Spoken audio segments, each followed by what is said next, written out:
треба, я там вже закріпив.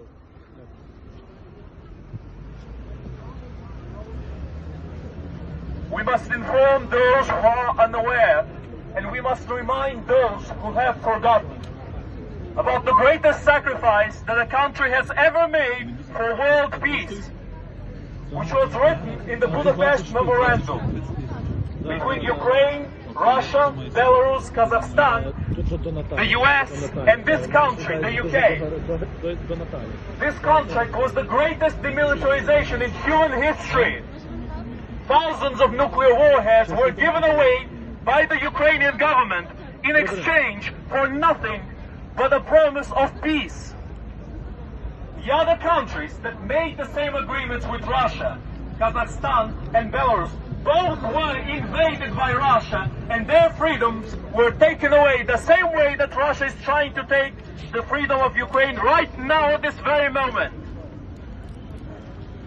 And considering this situation, I want to ask anybody who still harbors support for Russia, where does this support come from? Where is the legitimacy of Russia? Where is the truth? Where is the promise that Russia has made? Indeed, it's as we say in Ukraine, a contract with Russia is not worth the paper on which it is written. It's not worth the ink with which it was written. And most certainly it's not worth a single word of an honest person. And it's because of this that I urge the British government and the government of the USA to honor their agreement, to support Ukraine and to help Ukraine keep their sovereignty off their borders.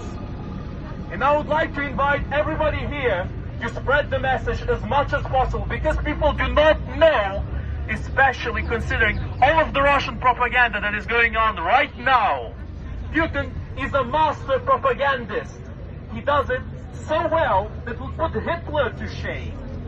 Himmler is turning in his grave with jealousy of Putin's abilities of turning his people against a peaceful population.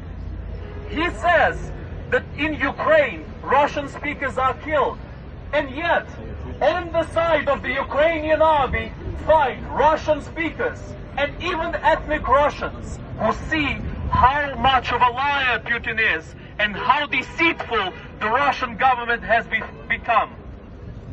I urge the Russian people to resist as much as possible. But more importantly than that, I urge the UK and the US to finally honor their agreement, to finally do what they have promised to do all those years ago. Thank you. Thank you.